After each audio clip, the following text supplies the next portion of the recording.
Okay, so bees love bananas. It's really weird, but they love them. So I'm giving this hive and another hive half a banana each. So your most important tool, of course, is the Hive Tool, and I love this. It's like some Chinese one from Amazon. Probably the best thing that I've ever bought for beekeeping. A bunch of different supplies in there. Got a flashlight for looking at larvae and eggs, although now I'm really good at, of course, you know, after doing it so long, you kind of learn how to angle it to the sun and all that. Another great tool is this little queen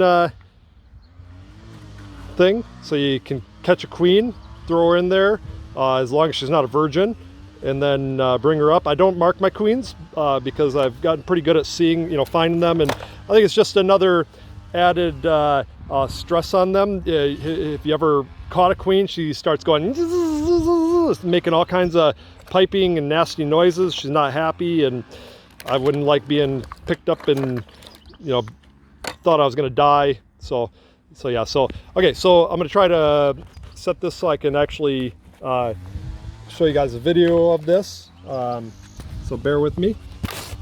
My first time doing videos, and okay, hello. So we're going to pop this open, and I'm going to show you kind of the size of these frames. I mean, they're huge. I mean, there's probably bigger, but for here, this is what I know. So these, we have a top cover, these Nodgebotanatis, and then they like to use this like foil bubble wrap stuff. So it came with it, so that's what I use. Shake some of the nurse bees off, because otherwise some of them can't even fly. And what I'm doing for this hive is two things. I'm giving them a half a banana, and I'm also checking to see if they're raising, if they're drawing out a queen cell. So if not, then I gotta look at some other hives and decide if I'm gonna pull a frame of brood to bring over for them. So this is a empty frame, and this is how I put a starter strip, if you can see that. And this is actually, this was full, and I cut it out to cut in half to put into a half NB hive. And it's really unusual that this hive is as peaceful. Now, I might be called a liar in a minute by them, but it's very, very peaceful and quiet. It's almost like they have a queen, and that's a little scary, because if they're like that and they're not angry, it means that they're content. It could be just because they have enough stores and everything, and that maybe they're making a queen cell. But generally, my experience has told me that if they aren't going crazy at me right now, then most likely they're not drawing out a queen cell. So we're gonna look at that. So look how big these frames are. So you can see along the top we have capped honey, and we have a little bit of brood left. I'll see if I can do a closer shot. Most of it has emerged, and where bees like to really draw out their queen cells are in these cavities. It's a good hiding spot for them where it's out of the way. They can walk around. So I'm just going to do a little inspection here. So now I can hear them getting a little feisty. And there's a lot of pollen in there, so they've been busy out flying around collecting that. And I don't see any, I see some queen cells in there, but nothing that has the royal jelly and all that. I've got two more frames to check. One I know is completely honey, and it's probably very close to being capped over. And I really like, for some reason with these types of hives, they really go to town with the frames with propulsing them. So I basically have to do this with every single frame. It's like their number one job is to propolize everything.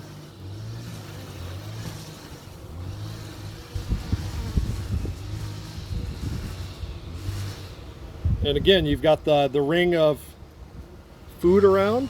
Oh, there is a queen cell. So that's, I'm very happy. And it looks like it's very close to being capped.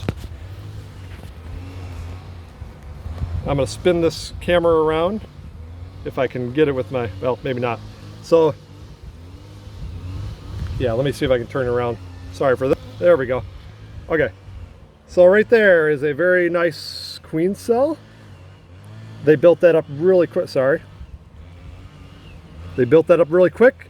That is an ideal size. I like to see it at least that big. If they go even bigger, that's even better. So I'm going to close this back up because this is the point where we really don't want to have it out too long. We don't want to be moving this around any more than we have to. It's probably right at that point where it's gonna start at a certain point. Once it's capped, it's very sensitive, and I've lost a few because I was dumb enough to go in the hive doing my inspection and not thinking about it and saying, oh yeah. So I made notes. I have a spreadsheet, which if anyone is interested, I can gladly send them the link, and they can download and use it for how I do my inspections. One of the things that I always check for, like I said, I don't really have a wax moth problem, or I'm sorry, a mite problem, but wax moths are horrendous here, and usually I will catch them hiding out on the bottom or side of the hive. They like to go in the hive after 6 p.m. And you see how gentle and slow I am. The better, the slower you are, the more gentle you are, the better you're going to be. Your bees are going to be happy bees, and I'm telling you that bees have a memory of at least 5 days, at least. I was talking to a friend the other day, and we were talking about a hive that he has that the bees are just trying to kill him all the time, and I kind of gave him some ideas of how, and he's actually on one of the New York groups on Facebook. So yeah, so I'm going to close this up, and oh, I gotta do one other thing. I was gonna throw a banana on there. So bananas, we take another really useful tool to have in your little tool thing is just split that banana right in half. Watch your fingers, right? And I leave the peel on because there's nutrients in there. There's a lot of things that the bees get from this, and I am telling you right now that this will increase brood production. Just 1/2 a banana. It's insane. I don't know everything about it, but I just know that it works really good. You know, most places in the world don't have bananas that grow, so, but humans love them too. I don't, but okay. So that one's closed up.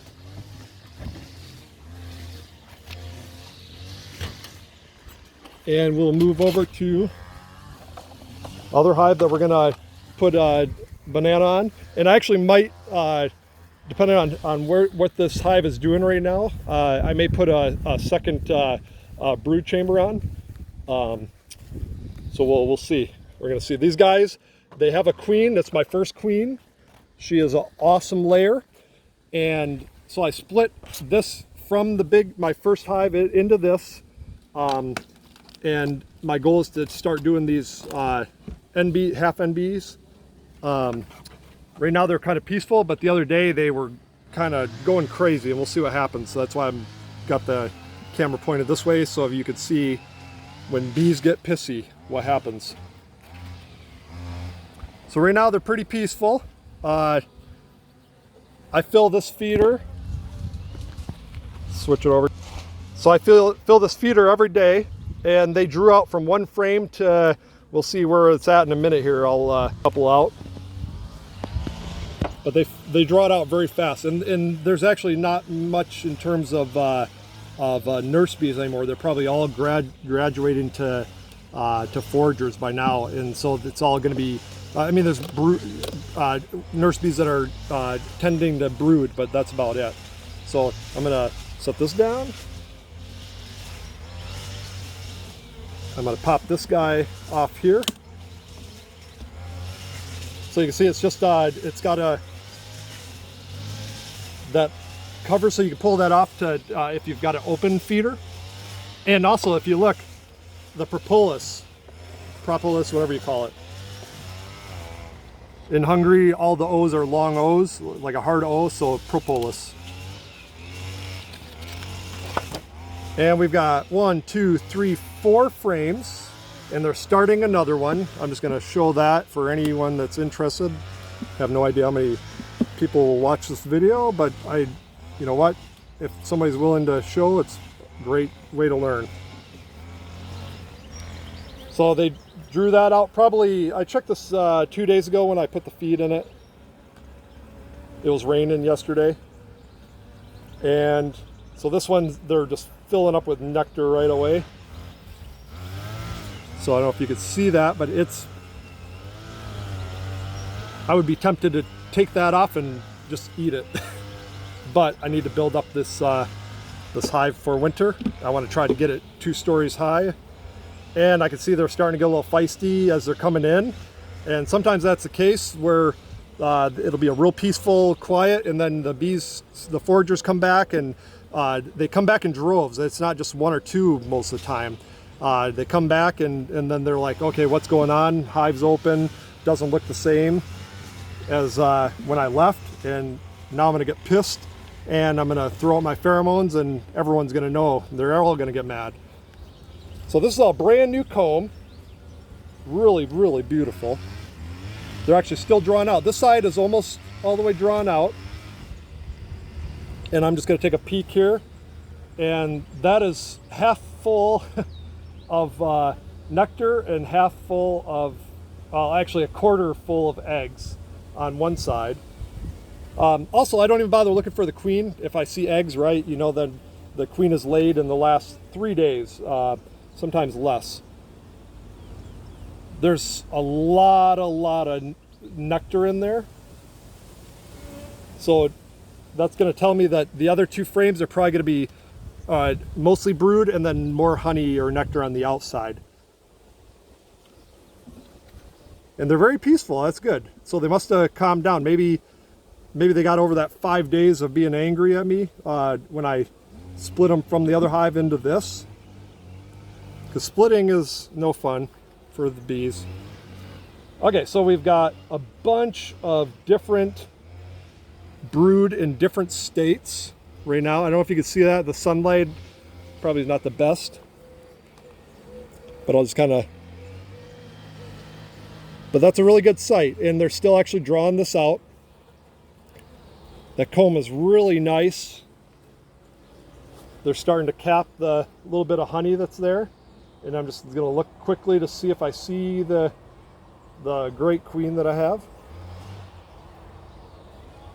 See how slow.